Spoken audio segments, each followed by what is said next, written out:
Well, hello everybody. I hope you're having a great summer and I hope you're getting to use your bird book a little bit.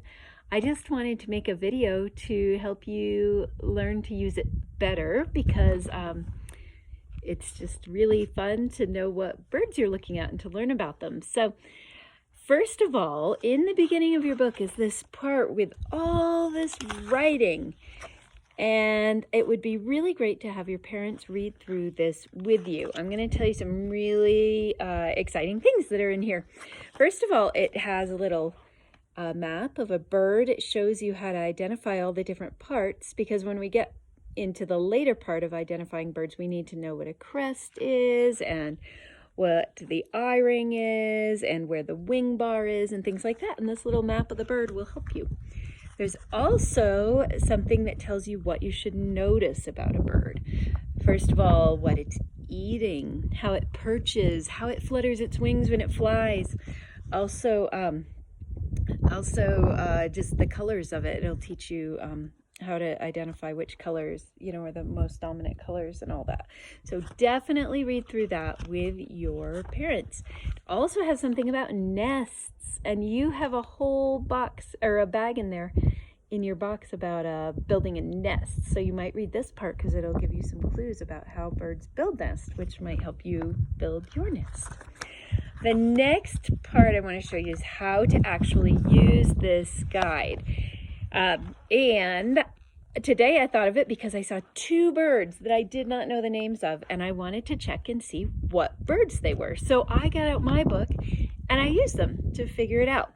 So we're going to practice with one of the birds I saw. I was driving home from Salida, and there was a little puddle, and there was this beautiful bird that was just dipping its beak in to get a little drink. And the bird kind of looked black when I first saw it, but then as it flew away, I noticed it had a little greenish tinge to its wings, and it had a white band or a white collar around its neck and a little bit of red on the top of its head. So I got out my book, and the main color on it was green, I would say, because that was kind of what its wings were. So I went to the little corner tab. You see how there's colors? I went to the green tab, and then I started to flip through the ones with a green corner, and I started to look for a bird that had a white collar around its neck and a little bit of red somewhere on its head. And I came to this one. It's called the Lewis woodpecker, which is exactly what I saw.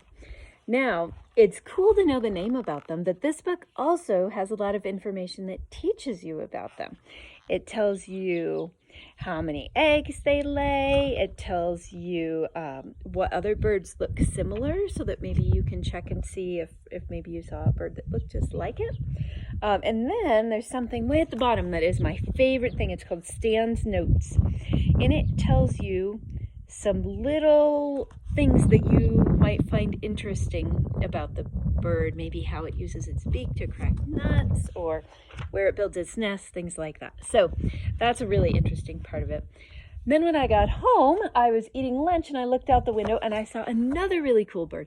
It had yellow kind of like on its head and around this area, kind of yellow-orange, real bright. And then it had black wings with a white bar across its wing. And I thought, what in the world could that be? I've never seen that bird before. So I went again to my book, and the yellow was very noticeable. So I went to the corner tab place with yellow.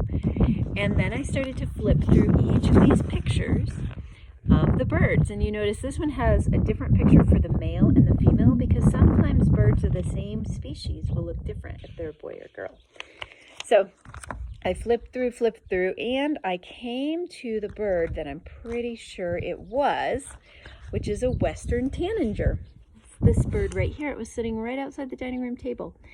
And again, I read through the habitat and how it flew, and then down at the bottom I looked at the notes and read what it eats and how it eats bees and wasps and grasshoppers And it told me how the female builds its nest. It likes to build its nest in the little fork of a tree where two branches go like that. It'll always build its nest right there and make it like a little cup shape. So anyway, and it looks like I might have seen it when it was migrating through, because it looks like it lives in Canada for the summer. So it's not a very common bird to see here, it seems like. So that's just a little bit about how to use your bird book. And remember, you have a little sticker sheet in your box as well. So every time you see a bird and you figure out what its name is, open your book up to that page and then put a sticker somewhere along the edge. Don't cover up the picture or anything or the writing, but just put a sticker there, and then you can keep track of which birds you see and how often you see them. So I hope that's helpful. I'm going to do some more videos on other things about birds, but get out your bird book and start to identify some birds. I hope you have fun. Bye-bye.